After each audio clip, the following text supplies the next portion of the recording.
otra primicia, yo nunca pongo títulos y Anita me suele preguntar, ¿y cómo se llama? Para efecto de grabación, lo que sea. Se me dificulta tanto ponerle un nombre, pero dada la ocasión y ya que tenemos la ilustración, se va a llamar Revisando la Ruta. Vamos a llamarlo Revisando la Ruta. Bien. Como ustedes saben,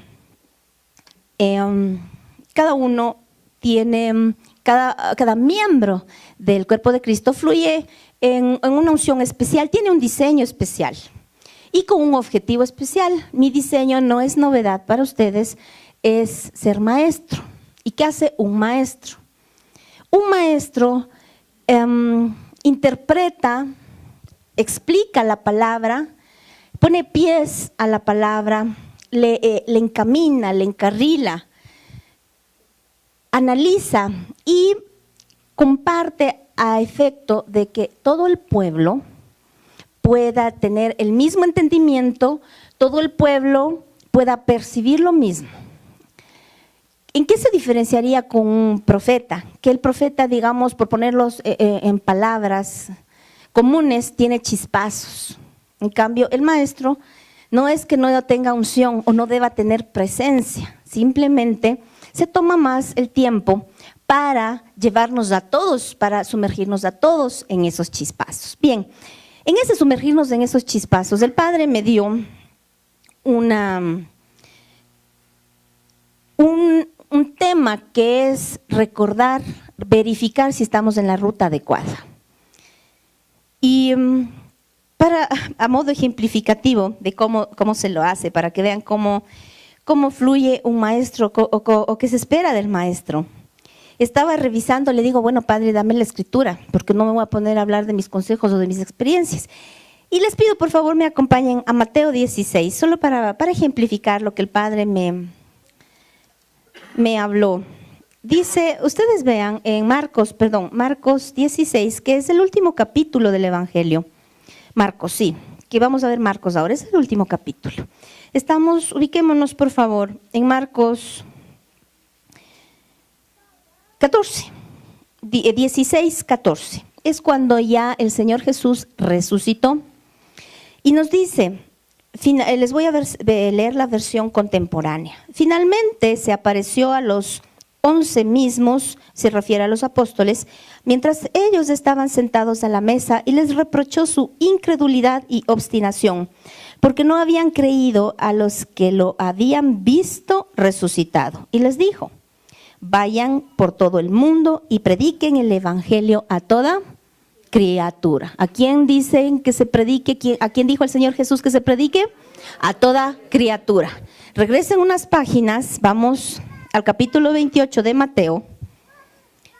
28, 18 empezamos. Dice, Jesús, estoy en Mateo 28, 18. Dice, Jesús se acercó y les dijo, toda autoridad me ha sido dada en el cielo y en la tierra. Por tanto, vayan y hagan discípulos en todas las naciones y bautícenlos en el nombre del Padre y del Hijo y del Espíritu Santo. Enséñenles a cumplir todas las cosas que les he mandado y yo estaré con ustedes todos los días hasta el fin del mundo. ¿A quién van a predicar? A todas las naciones. En Marcos, ¿a quién se va a predicar? ¿Qué diferencia entre nación y criatura? Perfecto. Usted fluye. El uno es criatura y el otro es nación. ¿Ven? Él también es maestro. Muy bien. Entonces, eso hace un maestro. Se pone a leer la Biblia y dice, ups, ¿qué diferencia entre nación y criatura? Vamos a ver ahora lo que dice. Y solo ya hecha la introducción, sí vamos a ver la respuesta. Escogí para esta mañana el Evangelio de Marcos. Predicación de Juan el Bautista, principio del Evangelio de Jesucristo, el Hijo de Dios. Repito, principio del Evangelio de Jesucristo, el Hijo de Dios. Finalmente, una última parada. Les estoy llevando como cuando yo fui a Cochasquí. por aquí, por allá, y parece que no íbamos a llegar, pero sí vamos a llegar.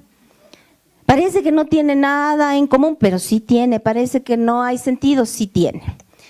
Entonces, en Marcos, al principio de Marcos dice, principio del Evangelio de Jesucristo, el Hijo de Dios.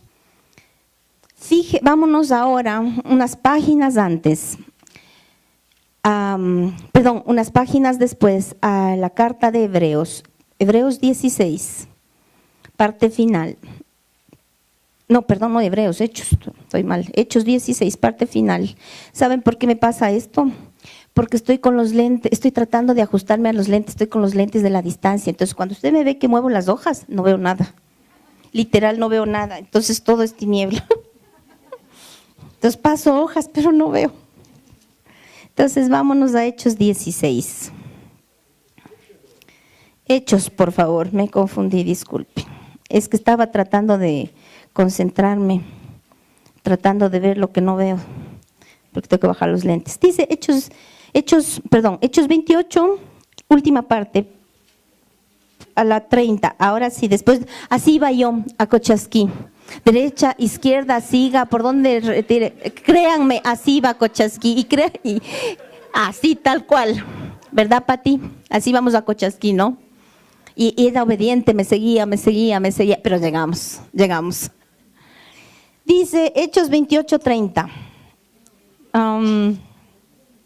Versículos antes, inclusive voy desde el 28.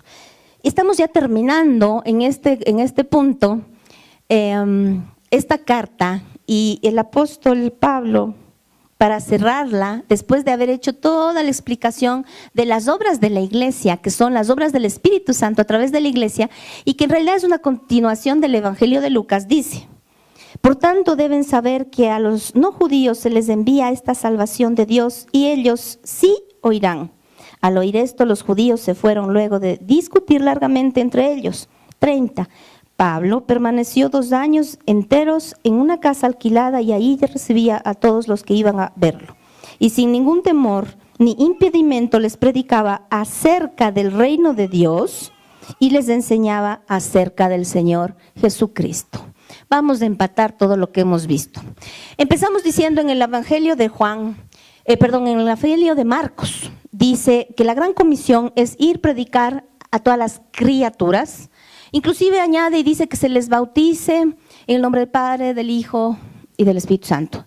Pero en el Evangelio de Mateo, en la famosa Gran Comisión, en capítulo 28, dice que se predique a todas las naciones. Entonces pasamos de predicar a criaturas, a predicar a naciones.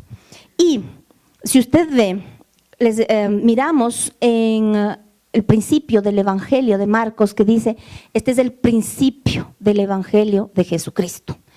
Y termina en el libro de los Hechos diciendo que este es el principio en realidad del ministerio de la iglesia, de nosotros, de los creyentes, y nos dice que se predique acerca del reino de Dios y les enseñaba acerca de Jesucristo. Es decir, aquí tenemos 2 palabras, 2 elementos que aparentemente se contradicen. En Marcos estamos hablando de predicar a criaturas, en Mateo estamos hablando de predicar a naciones.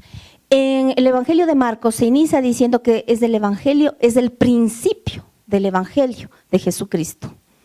Y terminamos Hechos, que ya es cuando ya pasan los evangelios, diciendo que se predique el Evangelio del reino de los cielos y de Jesucristo. Bien, puestos los interrogantes, que así nos divertimos los maestros, vamos ahora sí a ponerle pies. Bien, ¿cuál es el llamado en esta época a la iglesia de Cristo? No hablo de nosotros, a la iglesia de Cristo.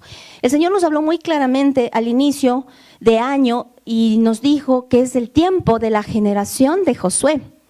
Y la generación de Josué tiene una comisión específica. ¿Y qué es cuál? ¿Quién me recuerda cuál es la comisión, el encargo, la autoridad que recibió Josué?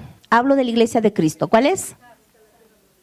Conquistar, perfecto. Conquistar, entrar a la tierra prometida, poseer. Es decir, el Padre le dio una visión, le dio una autoridad y le dio una comisión, le dio un encargo. Es ir conquistar a las naciones enemigas y tomar posesión de ellas. Durante estos tiempos estaban sucediendo cosas, y yo le decía al padre, ¿qué pasó? Y el padre ahí es cuando me recuerda y me dice, a ver, vas a hacer una revisión de la ruta por la que están siguiendo, a ver si todos están en la misma ruta y a ver si alguno no se quedó en el camino. Y me decía, vas a alinear también a quienes se están incorporando en ese trayecto para que todos tengamos la misma claridad de la visión y todos alineemos nuestro GPS. ¿Quién es nuestro GPS? El Espíritu Santo. ¿Por qué nuestro GPS es el Espíritu Santo? Dice el Evangelio de Juan, que en el capítulo 16, que el Espíritu Santo es quien nos habla lo que se habla en el cielo y que nos transmite y nos enseña lo que Jesús tiene. ¿Y por qué lo que Jesús tiene? Porque Jesús tiene lo que el Padre tiene. Entonces, es imposible que nosotros hagamos esta travesía sin GPS, que es Espíritu Santo, porque puede suceder lo que me sucedió a mí, que voy rumbo norte, bien abierto el paso, el rato que me di cuenta, entré a Carapungo. Y después salga de Carapungo. Difícil. Ahí sí, señor policía, ¿dónde? Porque están poniendo puentes y haciendo nuevas obras. No, pues ahí sí, señor, porque ni los vecinos. Eso es otra parte, miren, lo ilustrativo.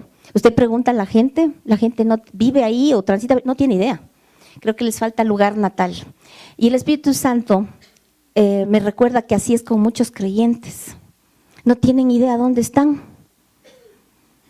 En el mejor de los casos, todos sabemos que estamos como el ejemplo, en Carapungo, pero no en qué parte. Y hay creyentes que no saben que posiblemente están perdidos o ya salieron de la ruta. Y otros que sabiendo que ya se salieron de la ruta no saben cómo volver. Entonces preguntamos a un señor policía y ahí sí salimos. Bien. Recordamos ya que esta generación, 5776, la Iglesia de Cristo recibió una comisión, un propósito y un encargo, que era tomar la tierra prometida, ir, conquistar y poseer la tierra. Y dijo que nos da esa comisión con una autoridad especial.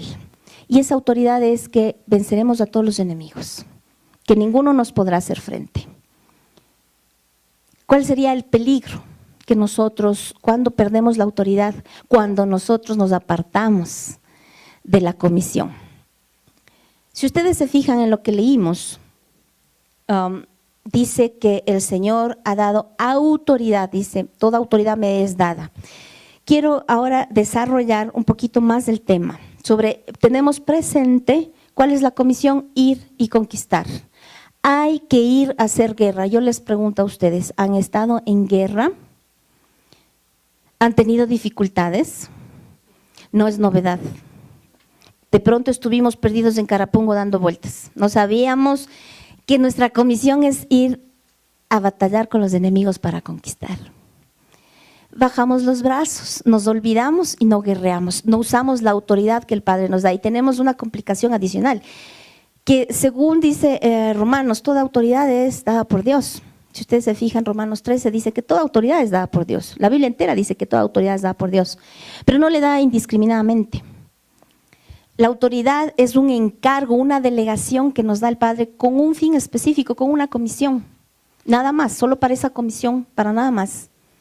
Si nuestra comisión en este tiempo, Iglesia de Cristo, es ir conquistar territorio, desalojar enemigos y poseer la tierra, poseer la heredad, para gobernar, para restablecer reino de los cielos, ¿qué estamos haciendo?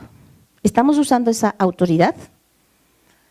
No la estamos usando. ¿En qué la estamos usando? Esa autoridad no le va a servir a usted fuera de la batalla, porque la delegación que usted tiene es para ir a la guerra, para ir a la batalla. ¿Cuántos de nosotros estamos sentados sin ir a ningún lado, sin usar esa autoridad? Bien, al ser una autoridad delegada para una comisión específica, es decir, un mandato, tiene un tiempo de caducidad. ¿Cuál es su tiempo de caducidad? Como cualquier mandato. Le sirve en tanto en cuanto usted cumpla, en tanto en cuanto usted esté en el ejercicio de ese mandato. termina el encargo, se acabó su autoridad, se acabó el mandato. No estoy hablando de ser hijos. La calidad de hijo no tiene caducidad. Estoy hablando de la función, el llamado que la Iglesia de Cristo tiene para esta época. Bien, ¿por qué escogí el Evangelio de Marcos? Quienes han leído pueden o saben que este Evangelio tiene una particularidad, y es que según los estudiosos, los tratadistas, es el primero de todos los demás evangelios. Es decir, se escribió antes que el de Mateo y el de Lucas. Y usted va a decir, bueno, ¿y eso qué tiene de importante para mí o para lo que estamos hablando? Es importante porque quienes han leído, que sé que todos nosotros hemos leído el Evangelio de Marcos, miramos que se narra muchísimo de las cosas que hizo Jesús. Y cuando dice principio del Evangelio de Jesucristo, el Hijo de Dios, a mí me está diciendo que si hay un principio, hay algo que continúa. Terminé en Hechos. Hechos viene después de los Evangelios. ¿Qué me dijo a mí el Espíritu Santo esta mañana? Mira, se principia en Jesús, se habla de Jesús, se predica lo que hizo Jesús, pero después hay que establecer el reino de los cielos, conforme dice Hecho. ¿Cuál es la comisión? ¿Para dónde vamos, pueblo de Dios? Vamos a conquistar a los enemigos, ejerciendo la autoridad que el Padre nos ha dado, predicando a Jesús, pero estableciendo el reino de los cielos. Y el reino de los cielos no es comida ni bebida, sino justicia, paz y gozo. Eso significa cambios de vida. Eso implica el evangelio práctico, uno de arrepentimiento que me permite cambiar rumbo y enderezarme para poder llegar al final. Otra característica del Evangelio de Marcos, aparte de que fue escrito antes de los otros. ¿Y por qué dicen que fue escrito antes de los otros? Porque tanto Lucas cuanto Mateo toman ciertos elementos de lo citan en distintas maneras en ciertos pasajes. Pero también este elemento ha sido utilizado por los detractores de la Biblia para decir que hay contradicciones en la palabra. Porque dicen, en Marcos no dice lo mismo que en Mateo, que lo mismo que en Lucas. ¿Por qué no dice lo mismo? Porque Marcos nunca escribió su evangelio para hacer como Lucas, por ejemplo, que era médico, un doctor, una cronología, una narración histórica de los acontecimientos. Simplemente Marcos, se dice que era el intérprete del apóstol Pedro, inclusive el escribano del apóstol Pedro, quien recogió las vivencias antes de que se olviden, pero las vivencias de ¿quién? De Jesucristo. Las vivencias de Jesucristo. Por eso es que los otros apóstoles que no tenían esta fuente tomaban de esta narrativa, como haga cuenta una ayuda a memoria de los hechos. Entonces no va a encontrar cronológicamente, pero sí revelación para el que es espiritual. Entonces ya sabemos, se empieza por Jesucristo y se añade, no se quita, se añade el reino de los cielos. Entonces nuestra misión es esa. Dice que es el evangelio. ¿Qué cosa es un evangelio? Un evangelio no es una palabra cristiana, no es una palabra que tenga un contexto inicial solo dentro de la iglesia. Todo lo contrario. Evangelio era muy utilizado en el tiempo de Marcos, por eso también se dice que Marcos es anterior a los otros evangelios. Esta palabra se utilizaba mucho en la época de Marcos. ¿Y para qué? ¿Y quién la utilizaba? La utilizaban los romanos, los césares, para hablar sobre las buenas noticias, las noticias alegres. ¿Cuáles eran esas buenas noticias? ¿Cuáles eran esas noticias alegres? Que el César había ganado batallas y que estaba extendiendo el territorio. Ese es el contexto de lo que es un evangelio. Esa palabra la rescata Juan Marcos y la incorpora, y nosotros los cristianos la asimilamos, la asumimos como, ¿qué es evangelio? Las buenas nuevas de Jesucristo. Y si usted le dice cuáles son las buenas nuevas de Jesucristo, sí, las noticias buenas, las noticias alegres en la época de los romanos era contar de las victorias del César en las guerras para expandir el territorio. ¿Cuáles son las buenas noticias que trae Jesús?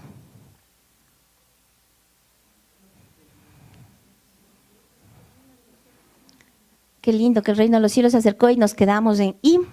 Entonces eso hacemos los maestros para que todos entendamos lo que hablamos.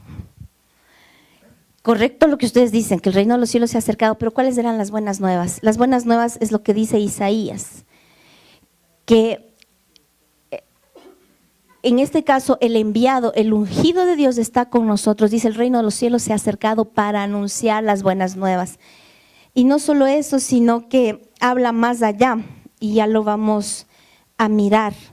¿Y por qué es importante establecer esto? Porque para poder alinearnos y para poder hacer una revisión de si estamos en la ruta correcta, si no nos hemos salido, tenemos que ver a dónde vamos.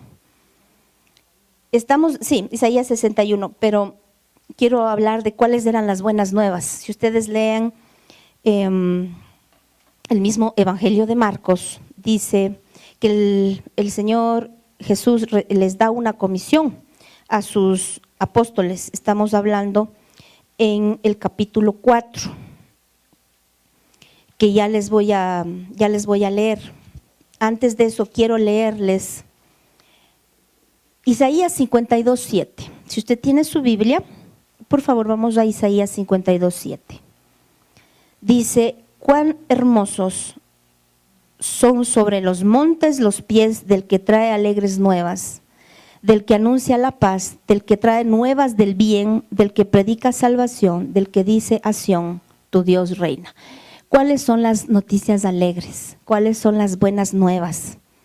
Dice que son hermosos los pies que están sobre los montes, y son hermosos porque traen nuevas alegres, anuncian paz, anuncian el bien, publican salvación y que hablan de Dios.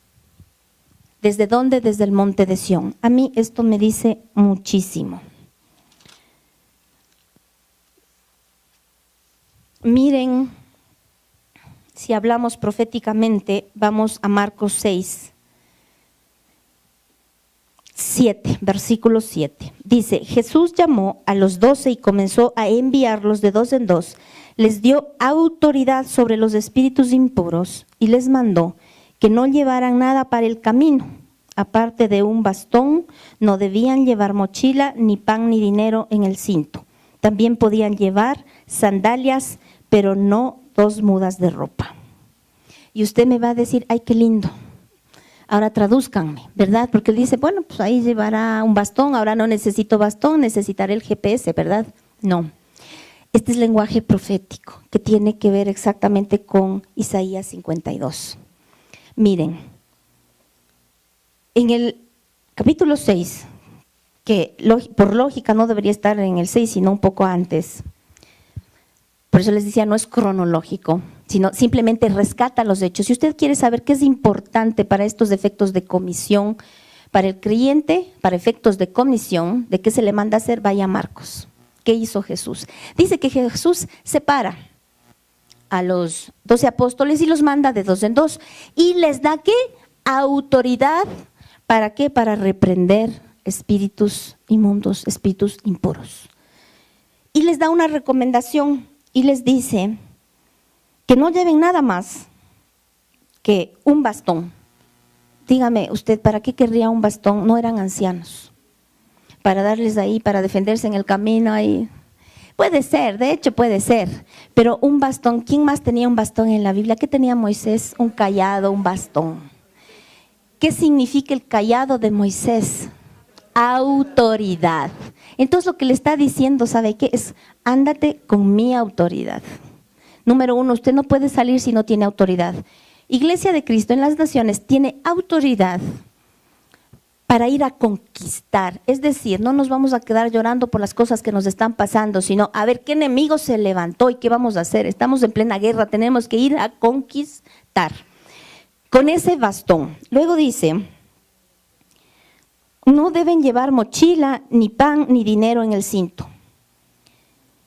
Hablamos mochilas, son los pesos. Cuando estamos hablando de las cartas, recuerda cuando habla del nuevo hombre, dice que debemos deshacernos de todo peso, de toda carga. Significa las preocupaciones en casa, O sea, si usted tiene problemas económicos, si usted tiene problemas con su hijo, si usted tiene problemas en su hogar, si tiene problemas en su barrio, como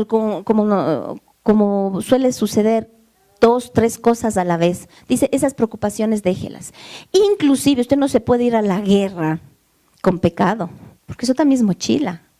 No se puede ir a la guerra con culpa, etcétera, etcétera. Dice, ni pan. ¿Por qué no debes llevar pan? Porque pan es comida. ¿Y cuál es la comida que el cristiano tiene?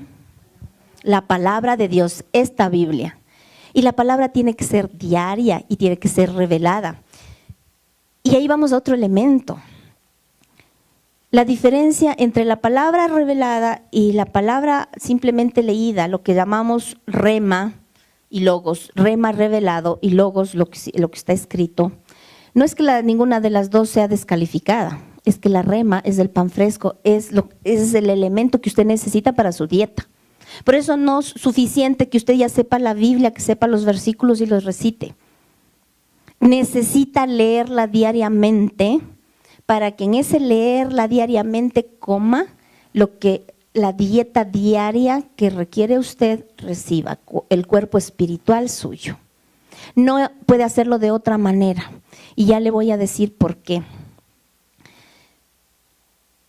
En ese alimentar, ¿cómo es que funciona? Cuando usted va a la palabra, el Espíritu Santo sopla sobre usted. Usted recibe y su espíritu lo interpreta. Y usted tiene la solución, como lo que les estoy diciendo. El Padre me dijo, es tiempo de recordar al pueblo que revisen la ruta, que revisen si están en el camino, que se acuerden cuál es el llamado. ¿Y qué es lo que deben hacer?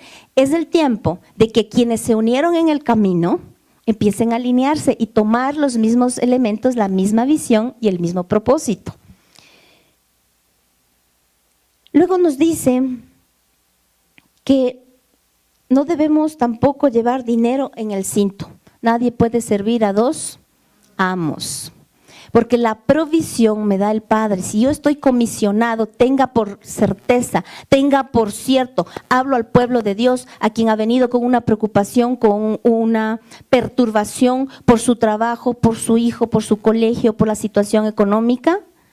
Si el Padre le comisiona, el Padre le asigna un recurso, una autoridad y las herramientas que usted necesita. Por eso le dice, anda con la autoridad que yo te he dado, vas a tener enemigos, pero tienes que enfrentarlos y tienes que vencerlos. Yo ya te di la victoria, no temas, solo enfréntate, camina, no vayas con mochila, no te preocupes. No estás aquí por ti, tienes una asignación, ¿para qué te preocupas? No te dejes distraer en el camino, avanza.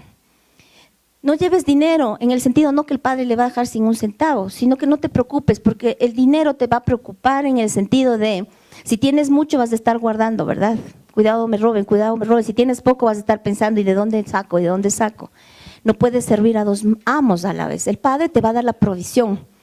En ninguna parte de la Biblia encuentro que el Señor Jesús, ni absolutamente nadie de los patriarcas, ni nadie que ha escrito, le hace una apología, le hace un inventario, le hace todo un tratado para que usted sepa cómo tener dinero o qué debe hacer para tener dinero. En ninguna parte sí veo que le enseña, por ejemplo, ¿qué le enseñó Jesús? Cómo orar.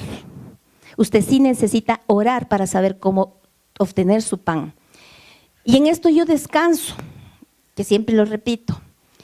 La oración, que es el medio para que usted se comunique con el Padre, es lo importante y lo necesario en cada cristiano, no la intercesión.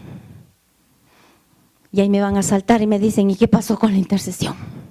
La intercesión es ministerio, la intercesión es oficio.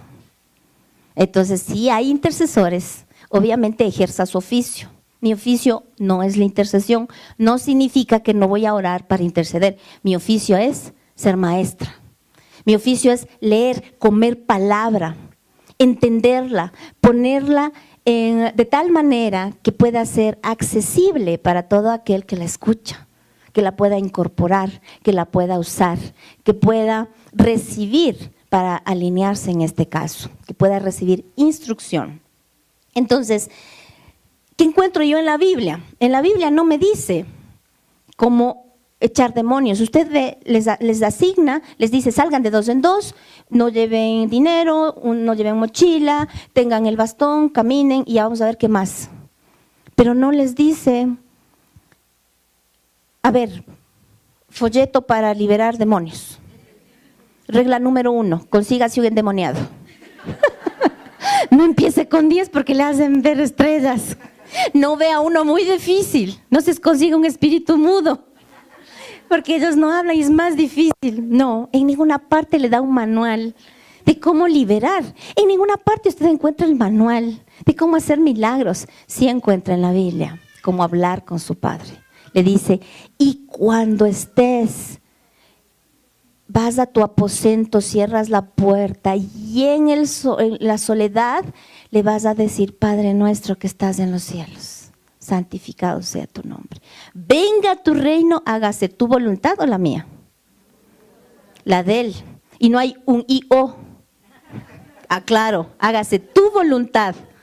Aquí en la tierra como es en el cielo. No nos dejes caer en tentación de dormir un poquito más, de salirme del camino, de tomar mis decisiones. Perdona nuestros pecados como también nosotros perdonamos a los que nos ofenden.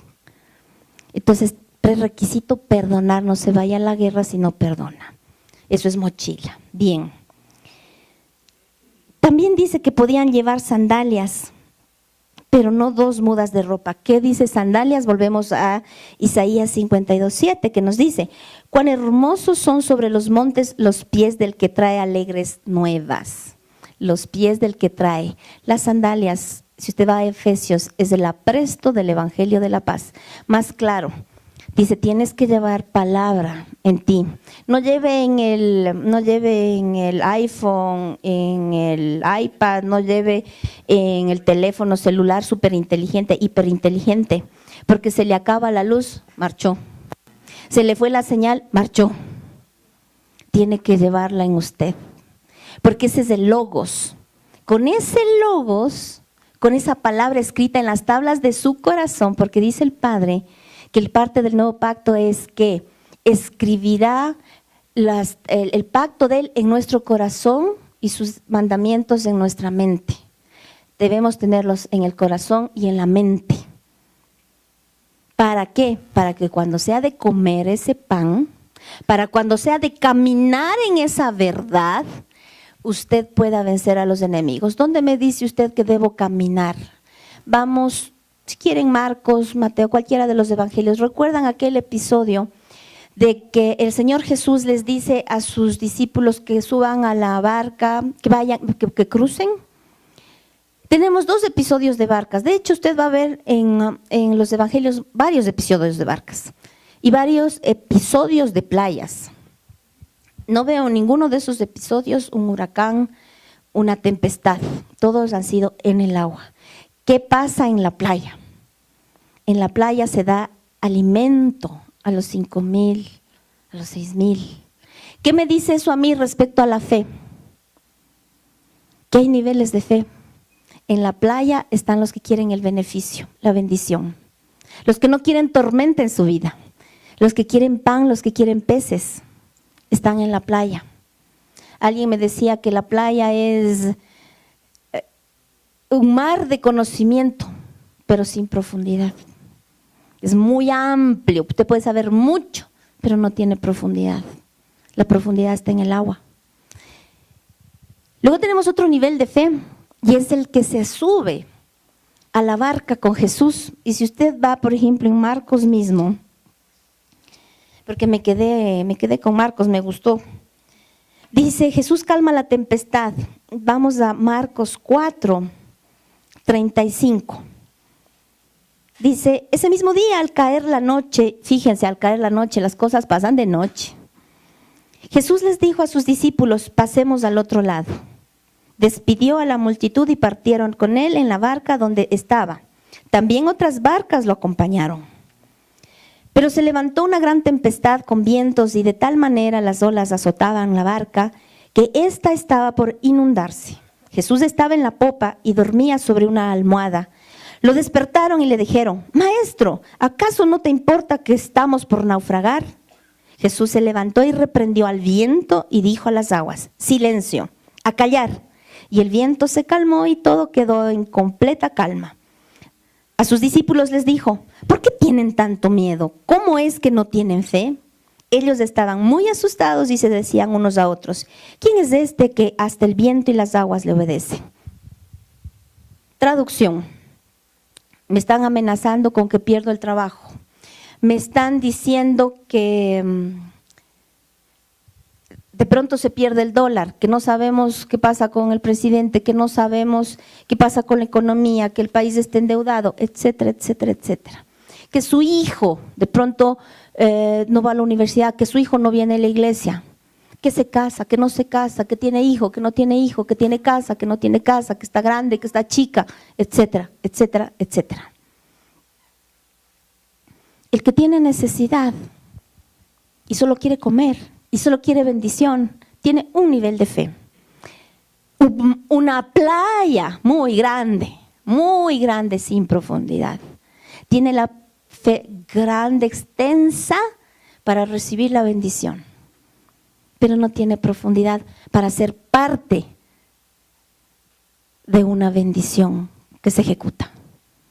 Una cosa es recibirla y otra cosa es formar parte del generar bendición para otros. ¿Quiénes generan bendición para otros? Los que se suben a la barca. Pero esos también tienen que desarrollar fe. ¿Por qué? Porque el momento que se suben, no se suben porque ellos quieren, necesitan invitación, asignación para que se les dé autoridad, para que se les dé recursos, para que se les dé una jurisdicción donde poder ejercer. El Señor Jesús les dice: suban a la barca conmigo. Y en medio de la travesía viene la tempestad. El Señor Jesús estaba dormido. Usted me va a decir: es que era Dios. Sí, es Dios, pero no es por eso que estaba dormido.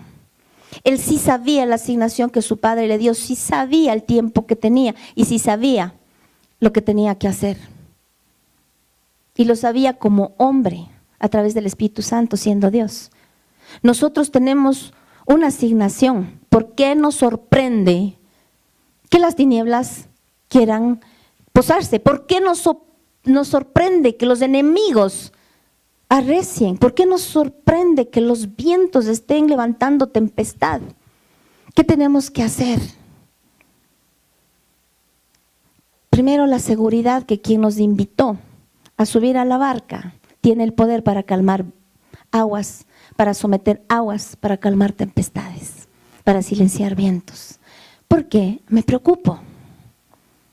¿Por qué una voz cualquiera puede moverme de mi lugar? Puede hacerme dudar de mi asignación. Y hablo de asignación porque estoy en barca.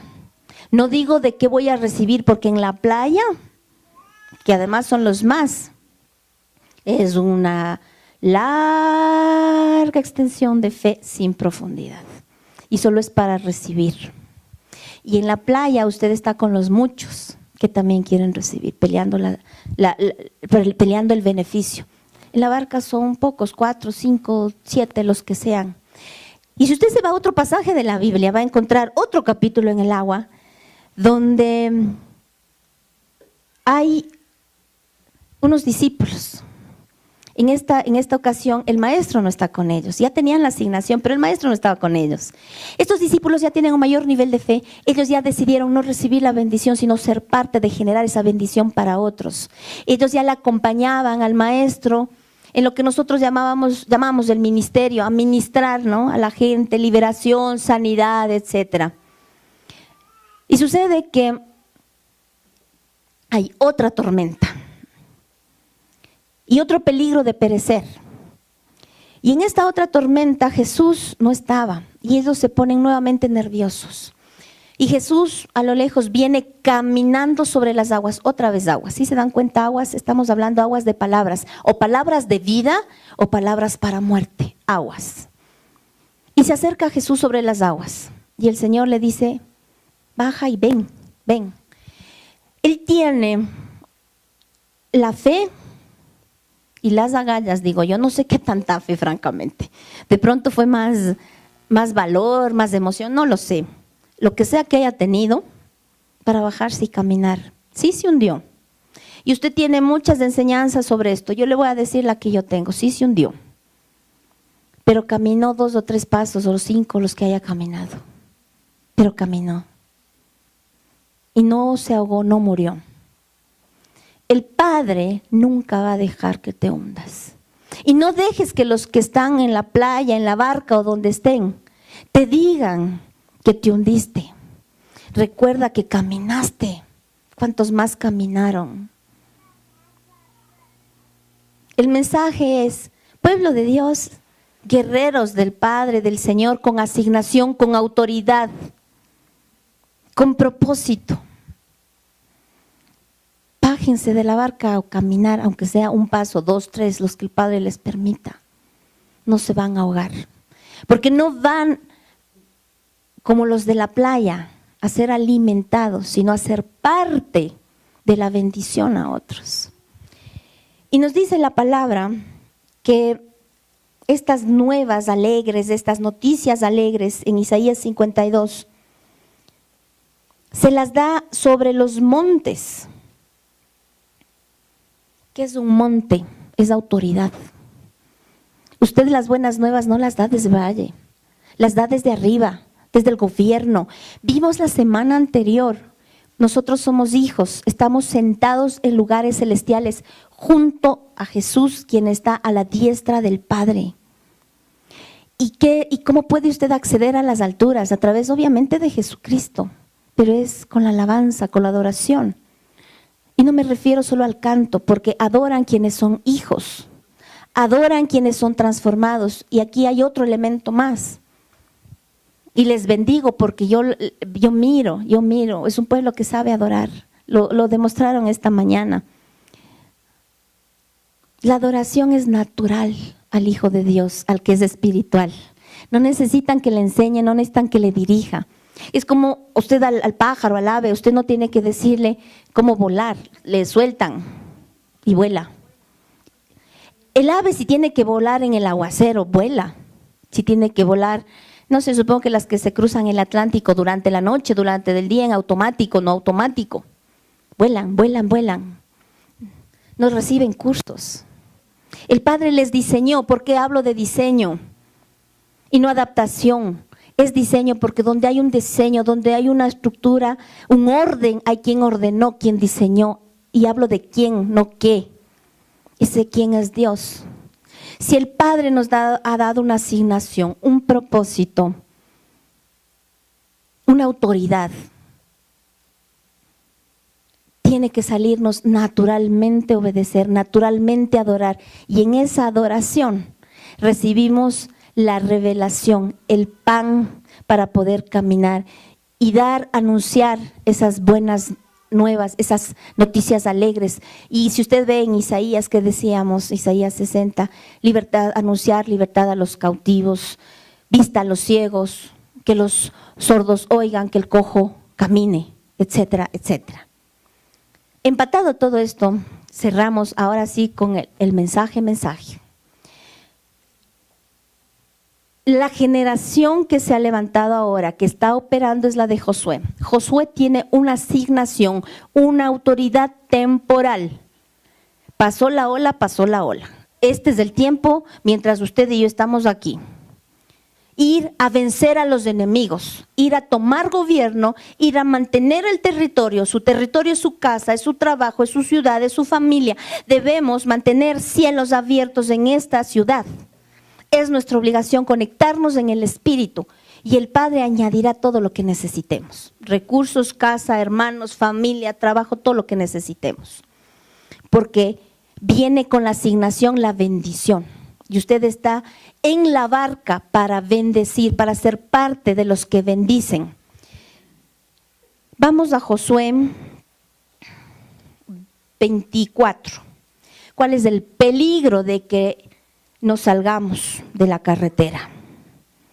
Aparte de estar distraídos, ¿no? O no llevar el GPS, que es el Espíritu Santo. Dice Josué 24, 11. Ustedes cruzaron el Jordán y vinieron a Jericó, y sus habitantes pelearon contra ustedes. me salto. Pero yo los vencí y los puse en sus manos.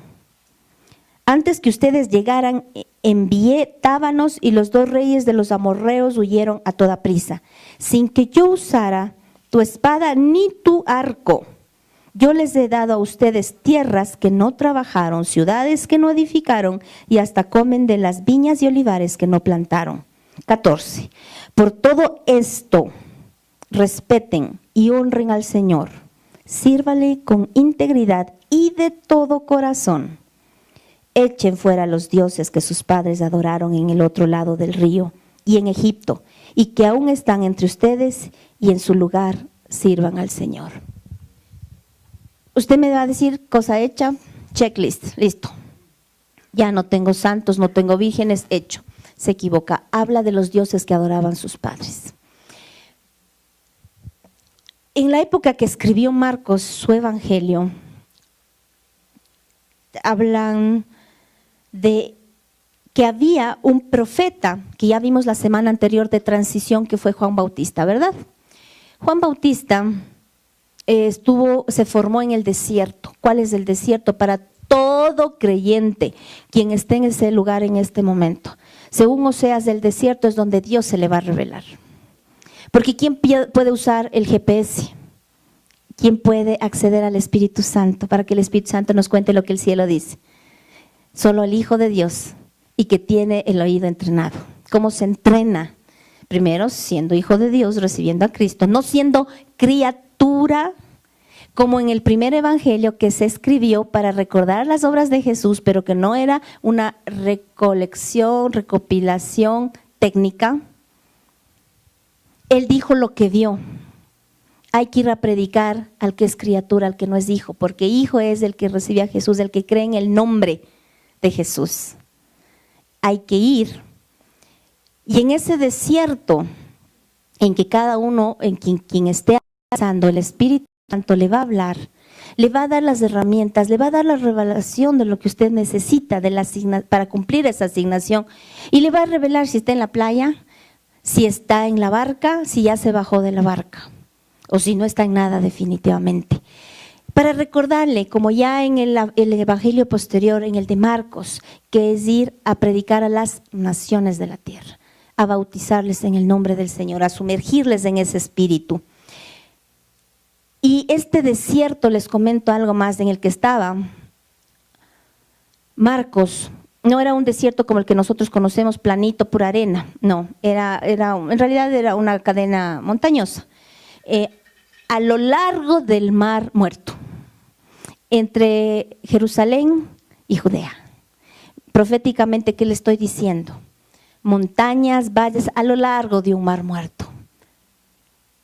Nuestra batalla es en este lugar natural donde hay un mar muerto, aguas que me quieren sumergir para quitarme la vida, palabras que no son de vida.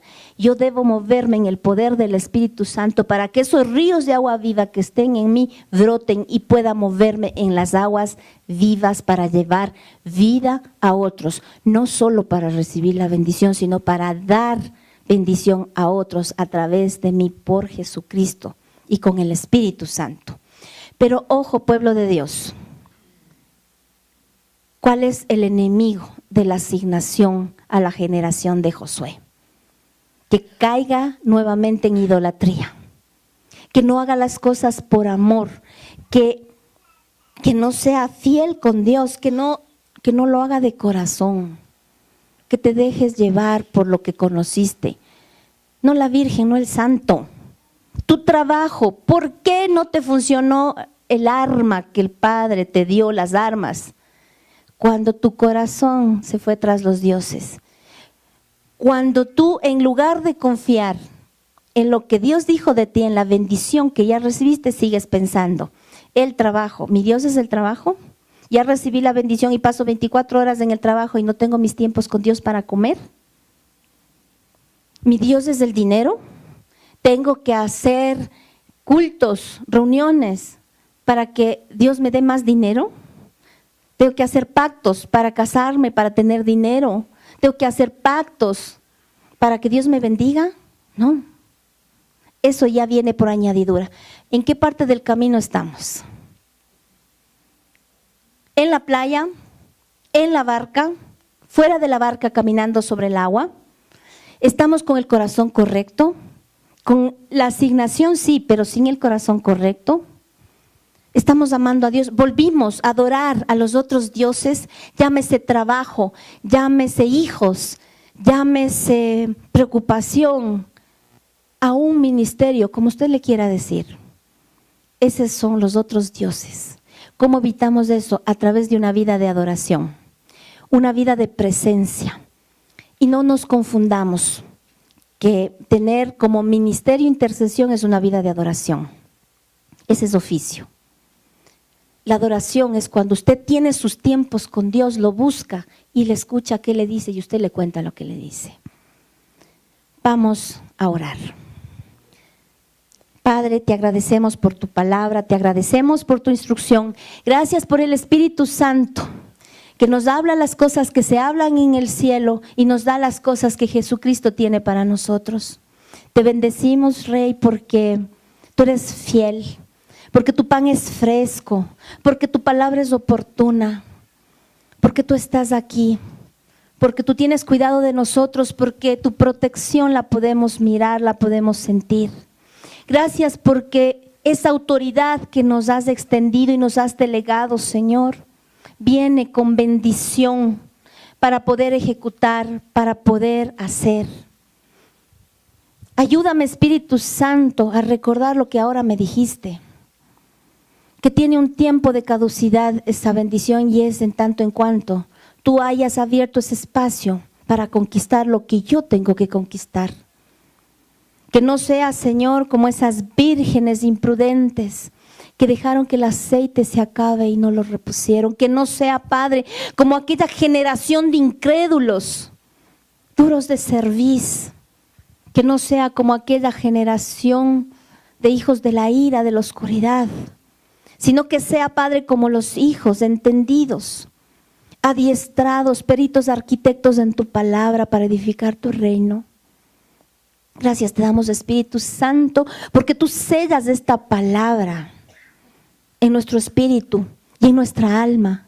Gracias, Señor Jesús, porque tu sangre que establece el pacto nos mantiene conectados en el cielo y en la tierra para poder cumplir con esa comisión que nos has dado, que es ir a ser discípulos en las naciones. Y si aún no he podido hacerlo porque no lo he entendido, te doy gracias porque ahora, Señor, junto con la revelación, el recordatorio de la asignación, nuevamente abres esa puerta para que yo pueda entrar y hacerla. Te bendigo, Padre. Y ahora les pido, por favor, tomamos nuestros diezmos, tomamos nuestras